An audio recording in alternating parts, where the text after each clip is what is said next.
Hey guys, welcome back. In today's video I decided to make some ball jointed doll shoes and I wanted to record the process and share it with you, so stay tuned.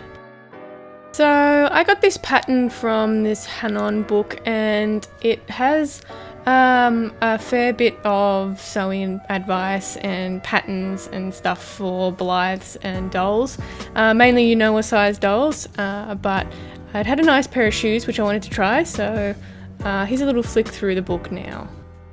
And there's a nice variety of clothes to make, from skirts and dresses to pants, shoes, and even accessories for your dolls. So if you can grab this book, then definitely grab it because it is really informative and helps you a lot along the way. I got my book from Hobby Search from Japan when it first came out, and it was for a pre-order.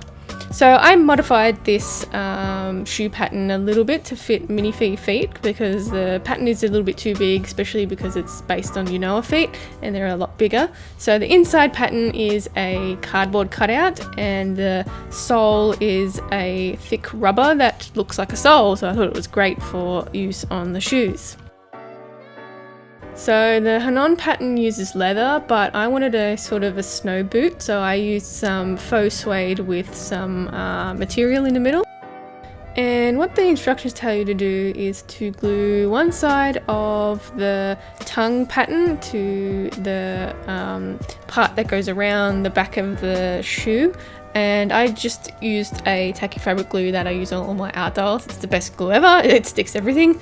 And then once that's dry, you go ahead and do it on the second part. So I'm only putting a little bit of glue here because I don't want it to seep through the fabric and it sort of ruins the fabric a little bit. So you can see the shoe starting to take shape here, and this will be the top half of the shoe. And while one is drying, you go ahead and attach the other one.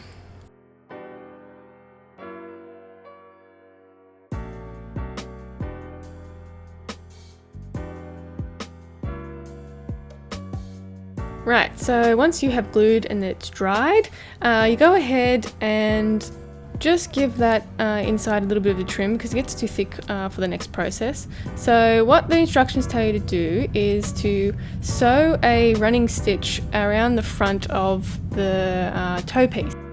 And you only want one end to be stitched closed, and the other end you want to be loose because then you're going to end up pulling this thread through and it sort of curves over on itself, creating a toe. So you can see here, once I start pulling it, it creates a nice curve. And then you're going to want to thread that cardboard piece in. Now I'm using just some scrap cardboard. It's not really important what kind of cardboard you use. Just use something that won't stain your dolls because that will be a disaster. And you want to insert that cardboard bit into the bottom of the shoe, and then you want to add some glue around the entire area and then fold that material back on itself onto that cardboard piece. So that's when that thread comes in handy because you can pull it and it will curve the toe over that cardboard bit. So it's a little bit of fiddling around to get the glue to dry, but once it's dry it works really well.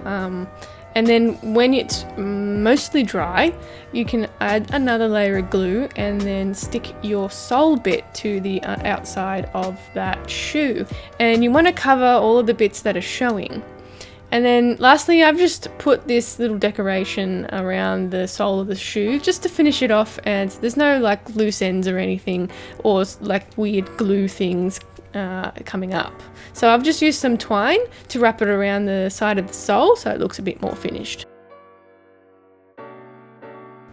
So I can quickly go through again that process on the other shoe. So again, you insert that cardboard bit and then you put the glue all around the sole of the shoe, and then you fold that fabric over the top, pulling that little thread so it creates a nice toe.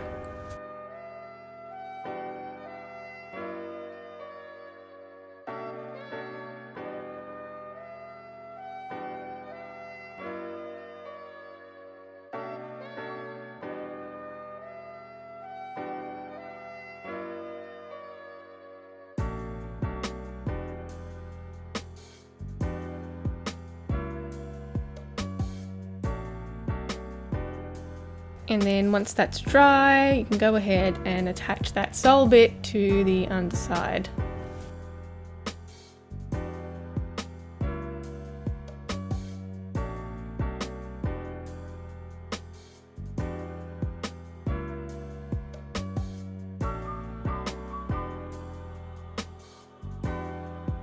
And then adding that little bit of finishing decoration, but you don't have to use the same materials as me.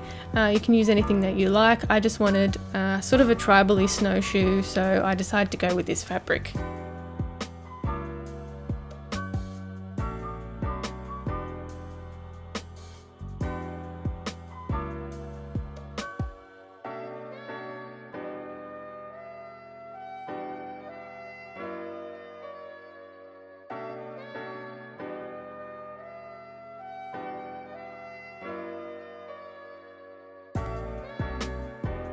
Alright, now it's time for some laces, and I'm using a fake suede type thing, and I'm just cutting some holes in the fabric and threading that fake suede through the holes. And I didn't want the laces to look neat and tidy. I wanted it a little bit messy, so it's sort of wrapping around the boot.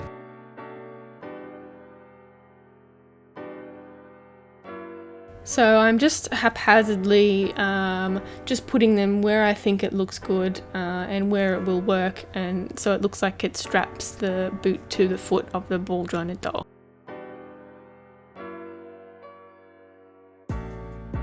So I probably would have preferred to use something that wasn't so stiff because it is such a small little boot, and these little lace things are a bit stiff and sort of curl around and don't hold their shape very well. So I'll keep a lookout for anything that is a little bit softer than this and see what I can find, and I might make more in the future.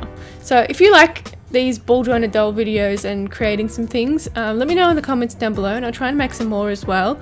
If you want me to make anything out of that Hanon book, let me know as well, because there's a whole lot of little projects that I can do, so I can also share that with you guys and we can make it sort of a series.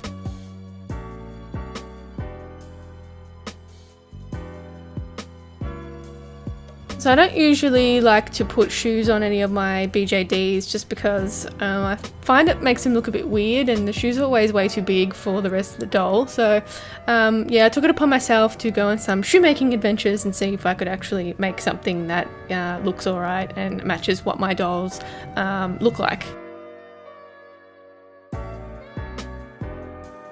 So this was like my first little endeavour for shoemaking, so I really enjoyed it and I really want to make more shoes. So all of my dolls have different sort of climates that they live in. So this particular one, I wanted some snowish sort of boots because I live in a cold climate, but I also have hotter climates and, you know, rocky climates and stuff like that. So I'd like to make some shoes that match the climate area, but I need to come up with some ideas for some shoes, but that's what Pinterest is for!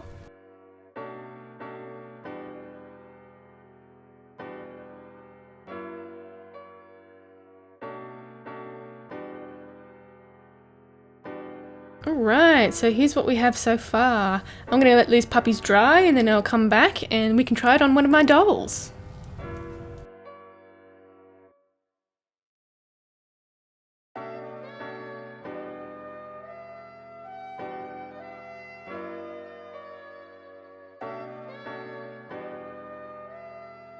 Okay, so I'm trying it on my Fairyland minifee Rhea, and they fit really nicely because I did taper them to a minifee sized foot, because it is a lot smaller than just normal MSD size. So minifees are like a slim mini, and they have really tiny feet, but they slip on really well. The only problem with this particular minifee, the new active line, it has magnetic feet, so the feet always come out in the shoes, but we'll do a video on different minifee bodies, so stay tuned for that. I have 3 different bodies, so I will include them in the video. Alright guys, that's it for me today. I hope you enjoyed the video. If you did, give it a thumbs up and don't forget to subscribe. If you have any requests, you can leave it in the comments down below. You can also check me out on Instagram and Facebook at Creatures of Nat, and I'll catch you in the next one. Bye!